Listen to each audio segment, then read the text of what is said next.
بسم اللہ الرحمن الرحیم.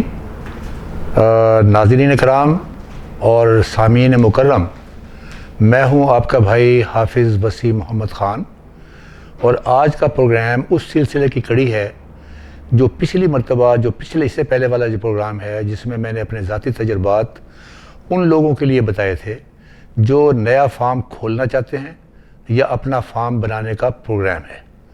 تو اب یہ پروگرام جو ہے یہ مکمل ہو جائے گا، اور اس کے بعد اگلا پروگرام جو ہے وہ انشاءاللہ تعالی مجھ پر بہت زیادہ پریشر ہے کہ بیف پروڈکشن کے بارے میں، گوشت کی پروڈکشن کے بارے میں، اس کی بریڈز کے بارے میں یہ پروگرام ہو. پچھلے پروگرام میں کچھ چیزیں ایسی تھیں جن کی تصحیح کرنا ضروری ہے، تو وہ میں ایک ایک کر کے پہلے میں تصحیح کرتا ہوں، پھر اس کے بعد میں آگے چلتا ہوں اپنے تجربات کے بارے میں. اچھا، وہ وائس چانسلر صاحب جب تشریف لائے اور انہوں نے بتایا کہ مجھے 2 مکان چاہیے اور 2 فارم چاہیے، تو اس کے اندر ایک مکان تو میرا تھا اور دوسرا مکان جو تھا وہ میجر سرور صاحب کا تھا، اور وہ ایف بلاک سیٹلائٹ ٹاؤن میں تھا. تو لہٰذا ہم نے ان سے وعدہ کیا کہ شام سے پہلے آپ کے ہاتھ میں ہم چابی پکڑا دیں گے. ہم وہاں پر گئے اور اس مکان میں کمانڈر صہیب صاحب رہتے تھے.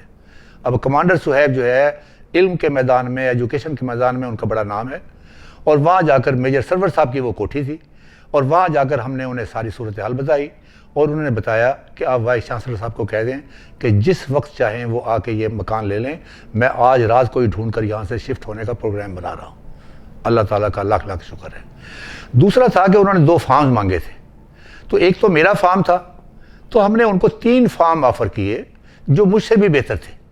ایک میرا فارم، دوسرا ایک ڈاکٹر ابو الحسن صاحب ہیں، اللہ تعالیٰ ان کو زندگی دے، کارڈیالوجسٹ ہیں، لیکن ان کو بھی فارمنگ کا بہت شوق تھا، اور وہ فارم جو تھا وہ ذرا زیادہ اچھے طریقے سے اور جدید طریقے سے بنایا گیا تھا. اور تیسرا فارم تھا ہمارے general secretary life stock breeder ایسوسی ایشن کے عامر گل صاحب، گل لائف سٹاک فارم. انہوں نے بھی اس کو آفر کیا کہ جی آپ کی کلاسیں جب چاہیں تو یہاں پر آ سکتی ہیں اور اپنا کام جاری رکھ سکتے ہیں، آپ کو کوئی پرابلم نہیں ہوگا. اب 2 شرائط تو میں نے بتائی ہیں، ایک مکان کی اور ایک فارم کی. تیسری شرط جو ہے وہ میں بتانا بھول گیا تھا پچھلی مرتبہ. وہ تیسری شرط یہ تھی کہ ڈسٹرکٹ کونسل جھنگ پہلے 6 مہینے کا خرچہ برداشت کریں. اب یہ بات چونکہ ہمارے ہاتھ میں پیسے نہیں تھے اور وہ ڈسٹرکٹ کونسل کے پاس تھے، تو ہم یہ جو لائف سٹاک بریڈر ایسوسی ایشن جس کے سرپرست اعلیٰ صفدر سلیم سیال تھے، مجھے انہوں نے صدارت کی ذمہ داری سونپی ہوئی تھی. عامر جاوید گل جو ہیں یہ اس کے جنرل سیکرٹری تھے. ہم صاحبزادہ حمید سلطان صاحب جو اس وقت ضلع کے ناظم تھے، ہم ان کے پاس گئے اور ہم نے انہیں کہا کہ جی یہ ہم نے جو کام ہے یہ کر لیے ہیں، اب یہ کام باقی رہتا ہے. صاحبزادہ حمید سلطان یہ سن کے بہت خوش ہوئے، اور انہوں نے کہا کہ یہ 6 مہینے والا جو ہے نا معاملہ، یہ ہمیں ایمرجنسی ڈسٹرکٹ کونسل کی ایک میٹنگ بلانی پڑے گی، اور آپ کو میں مبصر کے اب کیا کہتے ہیں انوائٹڈ جو ٹیکنیکل آدمی ہے اس کے طور پہ بلاتا ہوں، اور آپ وہاں یہ بات رکھیں گے، اور میں پوری کوشش ہوگی، میرا ووٹ آپ لوگوں کے ساتھ ہے کہ 6 مہینے کے اخراجات ڈسٹرکٹ کونسل برداشت کریں. اب وہ ایمرجنسی میں وہ اجلاس بلایا گیا، اور میں آج بھی میری وہ سوچ کے خوشی سے آنکھوں میں آنسو آ جاتے ہیں کہ اس اجلاس کے اندر جب یہ بات سامنے رکھی گئی کہ یہ ایک زندگی بھر یادگار رہے گا، لوگ اس بات کی مثال دیں گے کہ جب ہم لوگ ممبر تھے تو ہم نے یہ ویٹرنری کالج بنوایا، لیکن اس کی شرط یہ ہے کہ صرف 6 مہینے کے پیسے ابتدائی طور پر ہمیں دینے پڑیں گے یونیورسٹی کو. اب مجھے یاد ہے ایک کونسلر صاحب تھے، وہ شیخ صاحب تھے، اور وہ اٹھے اور انہوں نے کہا جی 6 مہینے کا نہیں، 1 سال کا خرچہ جو ہے ڈسٹرکٹ کونسل برداشت کرے گی. تسی کالج بناؤ. مجھے آج بھی یاد آتا ہے، میں ہنستا ہوں، وہ یہ بات دہراتا رہا کہ تسی کالج بناؤ، اور وہ وہاں پر یہ منظور ہو گیا. الحمدللہ یہ معاملہ ٹھیک ہو گیا. ڈسٹرکٹ کونسل میں 2 اور آدمی بھی تھے جو ہر وقت بغیر کسی شرط کے ہمارے ساتھ رہا کرتے تھے. ایک حاجی ارشاد منڈ صاحب، وہ کسی یونین کونسل کے چیئرمین تھے، اور ڈسٹرکٹ کونسل میں ان کو آئیڈینٹیفائی کیا گیا تھا، ڈیپیوٹ کیا گیا تھا لائف سٹاک کے مسائل دیکھنے کے لیے. اور ایک چودھری غلام حیدر صاحب تھے، اللہ تعالیٰ ان دونوں کو زندگی دے، اب ریٹائر ہو گئے ہوں گے وہ، تو یہ سپرنٹینڈنٹ تھے، اور ان کا دفتر آلموسٹ ہمارا لائف سٹاک بریڈر ایسوسی ایشن کا دفتر بن گیا تھا. کہ میں اس زمانے کی بات کر رہا ہوں جب یہ کلاسیں شروع ہوئی ہیں بیک ان 2005 اراؤنڈ، یہ جو کلاسیں جو ہے یہ اس وقت کی میں بات کر رہا ہوں، آج اس ویٹرنری کالج جھنگ کے بچے گولڈ میڈل لینے والے بچوں کے اندر ان کا نام سر فہرست ہے۔ تو میں اللہ تعالیٰ کا شکر ادا کرتا ہوں۔ اب تھوڑا سا پیچھے چلتے ہیں۔ 2002 کے اندر ہم لوگ بیٹھے ہوئے تھے ایک سیمینار میں، اور یہ لاہور میں تھا، اور وہ تھا ایک فنڈ آیا تھا یونائٹڈ نیشن کی جانب سے، UN فنڈڈ پروجیکٹ کہ ساہیوال بچاؤ، یہ ایک سینٹر بنانا تھا۔ اور وہاں پر جو سلائڈ چل رہی تھیں اس میں یہ آ رہا تھا کہ مختلف اضلاع کے اندر جو مال شماری ہوتی ہے کہ ساہیوال کی گائے کن کن علاقوں میں زیادہ ہیں، اس میں ٹاپ پر جو نام تھا وہ ضلع جھنگ کا تھا، کہ ضلع جھنگ میں سب سے زیادہ جو گائے ہیں ساہیوال کی وہ ضلع جھنگ میں ہیں۔ اور اس کی ایک وجہ یہ ہے کہ جب ڈسٹرکٹ کونسل جھنگ ایکٹیو رہی ہے، یہ ساہیوال کے اچھے بچڑے لے کر ہر سال یہ تقسیم کیا کرتے تھے مفت ذمہ داروں کے اندر، اور اس کے نتیجے کے اندر یہ پیداوار جو ہے وہ بڑھی اور مال شماری میں اس کا نمبر ٹاپ پر آیا۔ اب اس میں اس سیمینار میں دوسری بات جو ہمارے لیے پریشان کن تھی، اور وہ پریشان کن بات یہ تھی کہ اس میں بتایا گیا تھا کہ یہ UN فنڈڈ پروجیکٹ جو ہے اس کا PC1 منظور ہو چکا ہے اور یہ خانیوال میں ہوگا، اور ریزن انہوں نے یہ بتائی کہ خانیوال میں تمام سہولتیں موجود ہیں۔ اب یہ ایک شاکنگ نیوز ہمارے لیے تھی کہ سب سے زیادہ گائیں ضلع ساہیوال میں، اور یہ بن رہا ہے فنڈڈ پروجیکٹ خانیوال میں۔ مجھے اس سے غرض نہیں ہے، پاکستان کا ہر انچ اور ہر شہر جو ہے وہ میرا شہر ہے، لیکن ہم میرٹ کی بنیاد پر بات کر رہے تھے کہ اگر یہ بات طے ہے کہ سب سے زیادہ گائے ساہیوال گائے ضلع جھنگ میں ہے، تو پھر یہ جو UN فنڈڈ پروجیکٹ ہے یہ ساہیوال جو UN فنڈڈ پروجیکٹ ہے یہ جھنگ میں ہونا چاہیے۔ اب ذرا تھوڑا سا 2001 کی بات اپنے ذہن میں رکھیں۔ یہ ٹوبا روڈ پر شکر گنج شوگر مل سے پہلے لیفٹ سائڈ پر جو لوگ آج دیکھتے ہیں، وہ ٹلا والا دربار کے پاس ایک بہت بڑا جو ہے وہ پروجیکٹ وہ دیکھتے ہیں، اور ساہیوال کی ایک بہت بڑی گائے وہاں پر انہوں نے باہر لگائی ہوئی ہے۔ یہ جگہ 2001 میں رات کے وقت یہاں پر یا گیدڑ بولتے تھے یا کتے بھونکتے تھے، اور یا ککر کے کچھ درخت تھے یہاں پر۔ البتہ پہلے کوئی فنڈڈ پروجیکٹ تھا ایشین ڈیولپمنٹ بینک کا، اس کے تحت کچھ کوٹھیاں کچھ دفاتر بنے ہوئے تھے، لیکن وہ ایبنڈنٹ تھے۔ لہذا ہم سب لوگ یہ لائف سٹاک بریڈر ایسوسی ایشن اور حاجی ارشاد منڈ اور چودھری غلام حیدر، ہم سب لوگ پہلے ڈسٹرکٹ ہمارے جو صاحبزادہ صاحب تھے ڈسٹرکٹ کونسل کے چیئرمین، ان کے پاس ناظم صاحب، ہم ان کے پاس پہنچے اور انہوں نے ہمیں بتایا کہ دیکھیں یہ بہت بڑا ظلم ہو رہا ہے، ساہیوال کی جو گائے ہیں یہ سب سے زیادہ ڈسٹرکٹ جھنگ میں ہیں، اور یہ جو پروجیکٹ ہے فنڈڈ پروجیکٹ کسی طریقے سے یہ اس ساہیوال کی جو نسل ہے اس کو بچایا جائے، یہ بنایا جا رہا ہے خانیوال کے اندر۔ تو یہ ساری بات سننے کے بعد انہوں نے چیئرمین اپنے ناظم صاحب نے کہا کہ میں دام در میں سخن آپ کے ساتھ میں ہوں۔ اس کے بعد ہم DCO صاحب کے پاس گئے۔ ایک صاحب تھے حافظ الیاس صاحب، ان کا عہدہ کوئی ADCG کا ہوگا۔ انہوں نے DCO صاحب نے بلایا اور صفدر سلیم سیال صاحب نے بتایا کہ یہ جو PC1 میں پیسے خرچ ہوں گے عمارات بنانے کے، یہ عمارات پہلے بنی ہوئی ہیں وہاں پر اور ایبنڈنڈ ہیں، یہ ٹوبا روڈ پر ٹلا والے دربار کے پاس۔ تو آپ دیکھیں کہ یہ نئے چیز بنانے کی بھی ضرورت نہیں ہے، ساہیوال گائیں بھی یہاں پر موجود ہیں، لائف سٹاک ڈپارٹمنٹ بھی موجود ہے، صرف وہاں سے لوگوں کو آنا ہے، اور وہ لوگ یہاں پر اس لیے نہیں آنا چاہتے کہ وہاں وہ سیٹ ہیں اور وہیں وہ کام کرنا چاہتے ہیں جو اس کا سٹاف ہے، انیشیل سٹاف۔ بہرحال انہوں نے وہ حافظ الیاس صاحب کو بھیجا کہ آپ ذرا اس کی رپورٹ بنا کر دیں وہ ٹلا والے دربار کے اندر کیا کیا چیز ہے۔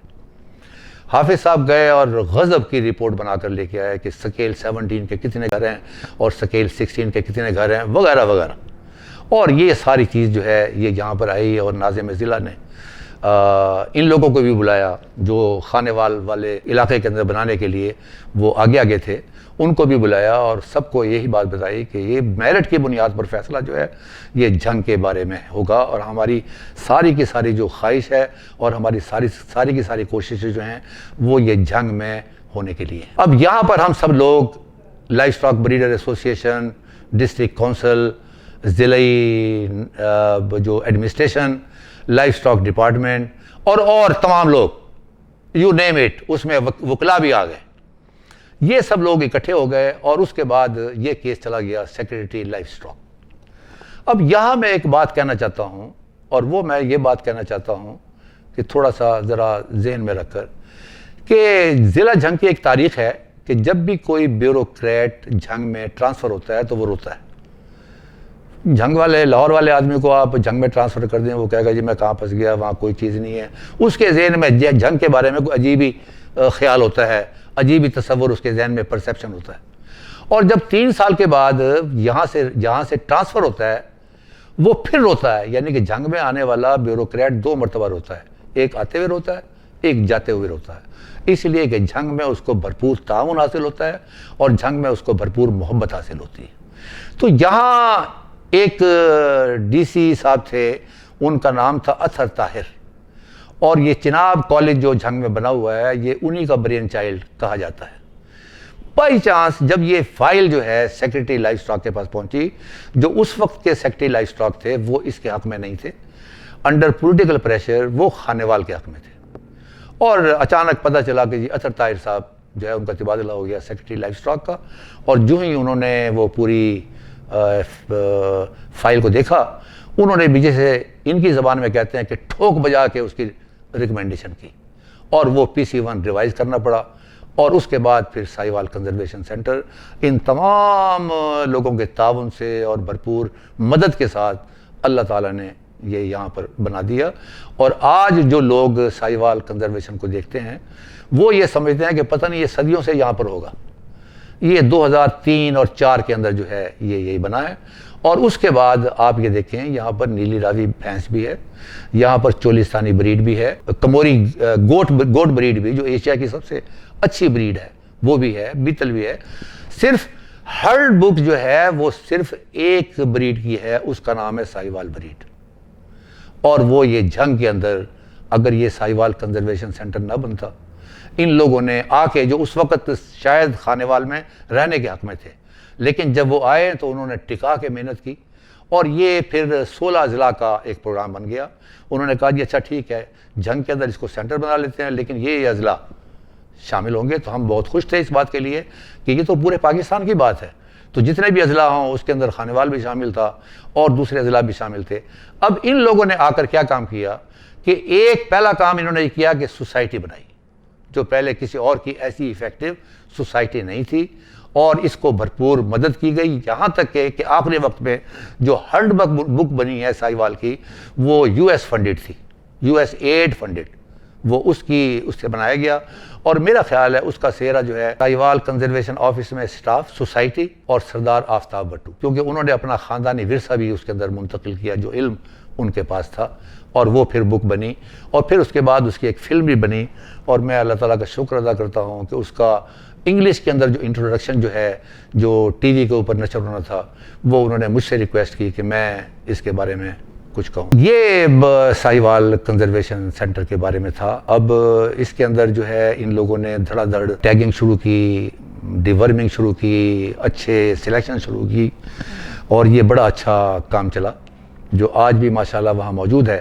لیکن مجھے یہ پتہ نہیں کہ کام کی رفتار کیسی ہے. جو لوگ لائف سٹاک فارمنگ کرتے ہیں ان کو ایک مسئلہ آتا ہے. وہ مسئلہ یہ آتا ہے کہ گرمیوں کے اندر دودھ بیچنے والا نہیں ملتا اور سردیوں میں دودھ خریدنے والا نہیں ملتا. زرعی یونیورسٹی کے ساتھ ہمارا بڑا تعلق تھا. میں نے بتایا تھا کہ ہم لوگ پریکٹیکل لوگوں کو بلاتے ہیں، لیکن پریکٹیکل آدمی کا علم وہاں تک ہوگا جو علم یہاں موجود ہے، لیکن جو اس سے آگے کا علم دنیا کے اندر ہے اس کے لیے ہم پروفیسر حضرات کی زرعی یونیورسٹی سے ہم مدد لیا کرتے تھے. اس میں ایک تو خاص طور پر نیوٹریشن ڈپارٹمنٹ تھا، ایک بریڈنگ ڈپارٹمنٹ تھا، اور ایک کلینکل میڈیسن کا، خاص طور پر یہ ساڑو جسے آپ میسٹائٹس کہتے ہیں، اس کے لیے ڈاکٹر غلام محمد صاحب عام طور پہ آیا کرتے تھے، اور ڈاکٹر شوکت بھٹی صاحب جو ہیں یہ عام طور پر اس پروگرام کو کوآرڈینیٹ کرتے تھے جو سمیڈا کی طرف سے سپانسرڈ ہوا ہوتا تھا. ایک دن میں اپنے دفتر میں بیٹھا ہوا تھا اور وہاں ہم نے برین سٹارمنگ کر کے ہم اس نتیجے پہ پہنچے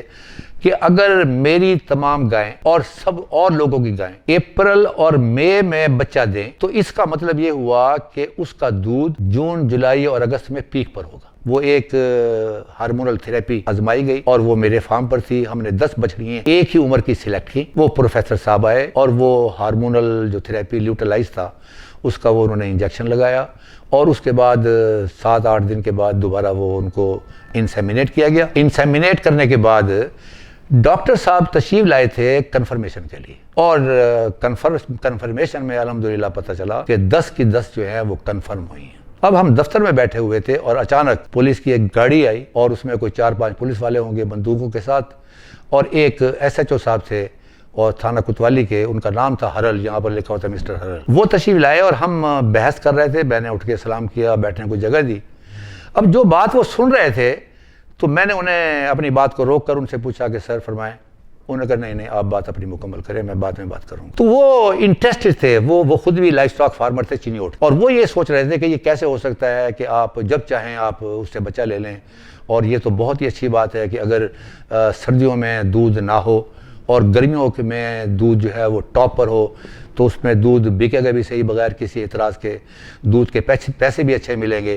تو وہ اس میں ان کا انٹرسٹ ڈیولپ ہونا شروع ہو گیا جو باتیں جب یہ بات ختم ہوئی تو میں نے کہا جناب حکم فرمائیں۔ تو انہوں نے ایک درخواست میرے سامنے رکھی ہے کہ جی آپ کے خلاف یہ درخواست آئی ہے اور مدعی باہر کھڑا ہوا ہے اور اس کا یہ کہنا ہے، اس میں لکھا ہوا ہے کہ آپ اور آپ کے جو مینیجر ہے اور چند آدمی رات کو گاڑی نمبر فلاں فلاں میں آئے اور میرے گھر میں ڈاکہ مارا ہے اور یہ چیزیں اٹھا کر لے گئے۔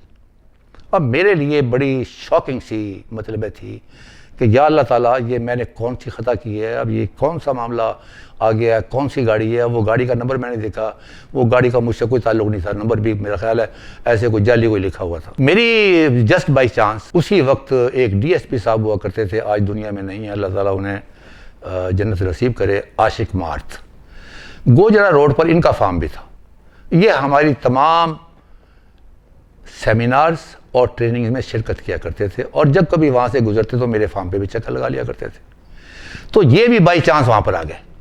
ان کے آنے سے مجھے تھوڑا سا جو وہ شوق جو ہے نا وہ تھوڑا سا نیچے ہوا اور میں ذرا کمفرٹ زون میں آ گیا، اور انہوں نے وہ ہرل صاحب سے بات کی کہ یہ کیا معاملہ ہے۔ انہوں نے کہا جی وہ باہر مدعی کھڑا ہوا ہے اور وہ یہ کہہ رہا ہے کہ حافظ صاحب جو ہیں ماشاءاللہ یہ بہت اچھا کام کرتے ہیں اور اس میں لکھا ہوا ہے کہ ساری دنیا چھوڑ کر یہ دنیا سے مفرور ہو کے یہاں پر آباد ہی اس جگہ پر ہوا ہے کہ تاکہ مجرموں کو پناہ دے اور جرم کو پھیلائے۔ تو وہ ہنسنے لگے اور اس کے ساتھ مجھے بھی تھوڑا سا ذرا سکون سا ملا۔ تو مدعی کو بلایا گیا۔ اب مدعی صاحب آئے اور وہ جو پروفیسر صاحب تھے، ڈاکٹر صاحب، وہ ماشاءاللہ بارش تھے اور میں اس وقت اس نعمت سے محروم تھا۔ تو انہوں نے ہرل صاحب نے پوچھا کہ جی آپ حافظ صاحب کو جانتے ہیں؟ اس نے کہا ہاں جی میں جانتا ہوں۔ اس نے کہا کون ہے ان میں سے؟ تو انہوں نے اس پروفیسر صاحب کی طرف اشارہ کیا۔ اب یہ میرے لیے ایک بڑا اچھا تھا، الحمدللہ میں نے اس مدعی کو پہلے کبھی دیکھا نہیں تھا۔ ادھر عاشق مار صاحب نے ٹیلی فون کر کے لاہور سے پتہ کروایا کہ یہ گاڑی کا نمبر ہے، یہ کس کی گاڑی ہے اور کہاں ہے۔ تو وہاں سے کچھ دیر کے بعد جواب آیا کہ جناب یہ کبیر والے کی ایک موٹر سائیکل ہے اور کوئی حاجی اللہ دیتا صاحب ہے، ان کی یہ بات ہوئی ہے۔ اب یہ ہرل صاحب کہنے لگے کہ جی یہ جو انہوں نے لکھا ہوا ہے کہ جی یہاں پر مجرم آ کے پناہ لیتے ہیں اور یہ مجرموں کی آماجگاہ بنا ہوا ہے۔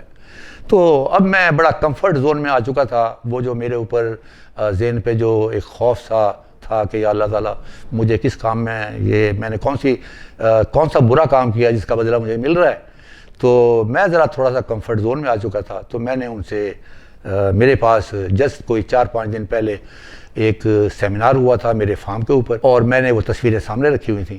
میں نے کہا جناب یہ دیکھیں یہ مجرم نمبر 1 وہ تھے صاحبزادہ حمید سلطان۔ میں نے کہا جی یہ مجرم نمبر 2 یہ تھے DCO صاحب۔ میں نے کہا یہ مجرم نمبر 3 یہ جنرل مینیجر تھے شکرگنج شوگر مل کے قریشی صاحب۔ اور یہاں پر ایک خاتون تھیں، وہ چونکہ بریڈنگ سے متعلق تھا، میسٹائٹس سے متعلق تھا، تو وہ تھی ڈاکٹر تسنیم، یہ ڈائریکٹر تھیں بریڈ امپروومنٹ کے بارے میں۔ تو میں نے کہا کہ یہ پھولن دیوی ہے اور یہ اس قسم کے لوگ یہاں پر آتے ہیں۔ تو وہ سب لوگ ہنسنے لگے اور انہوں نے کہا جی ٹھیک ہے جی میں مطمئن ہوں، اور آپ وہ شبر شاہ صاحب ہیں، پولیس سٹیزن لائزان، جو انہوں نے آرگنائزیشن بنائی ہوئی ہے، ڈسٹرکٹ کونسل میں ان کا دفتر ہے، آپ ان سے مل لیں، میری طرف سے اوکے ہے، مجھے کوئی ریزن نظر نہیں آتی کہ اس کے اوپر ایف آئی آر درج کی جائے۔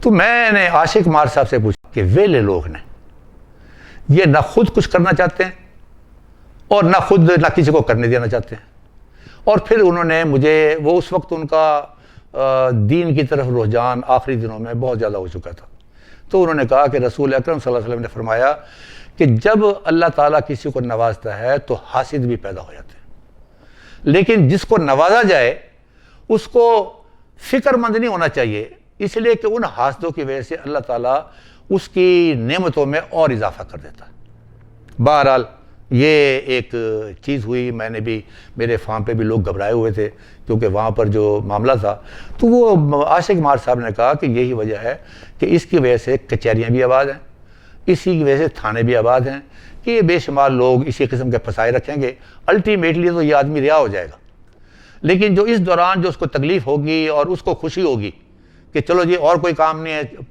اسی بہانے جو ہے کچہری چلے جائیں، اسی بہانے تھانے چلے جائیں، تو یہ اصل کام انفارچونیٹ ہے، یہ اس طریقے سے چلتا رہتا ہے، اور you should not take it seriously. میں اگلے دن ڈسٹرکٹ کونسل کے اس دفتر میں گیا جہاں شبر شاہ صاحب جو اس کے لائزان کمیٹی کے چیئرمین تھے، میں ان کے پاس گیا اور وہ بڑے خوشی سے ملے، اس لیے کہ وہ ڈسٹرکٹ کونسل میں ہونے والے تمام پروگرامز میں وہ شامل ہوا کرتے تھے۔ تو میں نے بتایا کہ شبر شاہ صاحب، حافظ وسیع میرا نام ہے، تو انہوں نے کہا جی میں جانتا ہوں۔ تو میں نے کہا میں آیا ہوں کیریکٹر سرٹیفکیٹ لینے کے لیے، مجھے ایک کیریکٹر سرٹیفکیٹ چاہیے کہ یہ آدمی بونافائیڈ جھنگ کا رہنے والا ہے اور ایک شریف آدمی ہے۔ تو اس نے کہا کہ آپ کو کیا ضرورت پڑی، آپ تو خود چلتا پھرتا سرٹیفکیٹ ہے۔ میں نے وہ درخواست کی جو کاپی تھی وہ میں نے ان کے سامنے رکھی، تو انہوں نے اپنے سر پہ ہاتھ مارا، اس نے کہا یار یہ مارک تو میں نے ہی کی تھی، لیکن میں نے مدعی کا نام پڑھا تھا، مدعا الیہ کا نام نہیں پڑھا تھا، تو آئی ایم سوری، اگر میں نے آپ کا نام پڑھا ہوتا تو میں اسی وقت مدعی کو بلا کے اس کی تسلی کروا دیتا، لیکن اب آپ کو فکر کرنے کی ضرورت نہیں ہے، آپ اللہ تعالیٰ کا نام لے کے جائیں، اور یہ کوئی مشکل نہیں ہے، اور میں اس کے اوپر لکھ دیتا ہوں۔ اور یہ معاملہ ختم ہوا، اور اس معاملے کے ختم ہونے کے ساتھ ہی آج کا پروگرام بھی ختم ہوتا ہے۔ لیکن میں آج پیچھے مڑ کر دیکھتا ہوں تو میں دیکھتا ہوں کہ جنونیوں کا ایک گروپ ہونا چاہیے، جیسے صفدر سلیم سیال صاحب، ان کے جنون میں کوئی فرق نہیں، میرے جنون میں کوئی شبہ نہیں ہے، عامر جاوید گل، حاجی رشید منڈ، حاجی ارشاد منڈ صاحب، چودھری غلام حیدر، یہ پورے کے پورے، یعنی کہ جب آپ کا ذاتی کام نہ ہو اور نیک کام ہو تو ہر آدمی آپ کی مدد کرے گا، پڑھا لکھا بھی آپ کے ساتھ چلے گا اور ان پڑھ بھی آپ کے ساتھ چلے گا۔ دوسری بات جو ہے جو میں نے نوٹ کی ہے وہ یہ ہے کہ یہ ڈسٹرکٹ کونسل جو لوکل ادارے ہیں جب سٹرونگ ہوں گے تو اس علاقوں میں ترقی ہوگی، اور مجھے نہیں لگتا کہ اگر وہ ڈسٹرکٹ کونسل اس وقت ایکٹیو نہ ہوتی تو وہ جو جذبات میں آگے شیخ صاحب نے کہا جی 6 مہینے نہیں سال دا خرچہ ڈسٹرکٹ کونسل برداشت کرے گی، یہ کبھی نہیں ہونا تھا۔ اسی طریقے سے سائیوال کنزرویشن سینٹر یہ بھی کبھی نہ بنتا اگر یہ ڈسٹرکٹ کونسل، ڈسٹرکٹ انتظامیہ اور یہ تمام لوگ جو ہیں یہ اکٹھے ہو کر نہ چلتے۔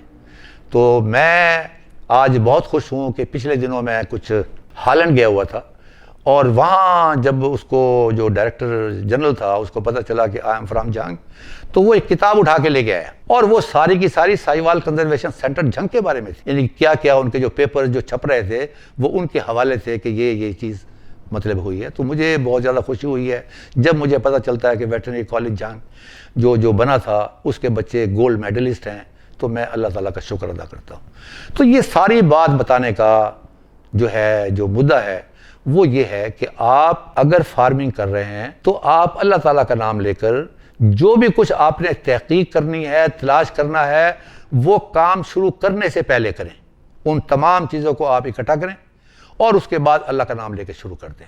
آپ صحیح راستے پہ ہوں گے تو ہر آدمی آپ کی مدد کے لیے آئے گا، اور مجھے یقین ہے، میں تو بہت زیادہ پر امید ہوں، یہ سی پیک جو بن رہا ہے، یہ سی پیک 3000 کلومیٹر کی ایک لمبی لائن ہے، اور اس کے دونوں طرف یا پہاڑ ہیں یا صحرا ہے، اور پہاڑ اور صحرا کے اندر لائف سٹاک جو ہے وہ دھڑا دھڑ اس علاقے میں پرورش پائے گا.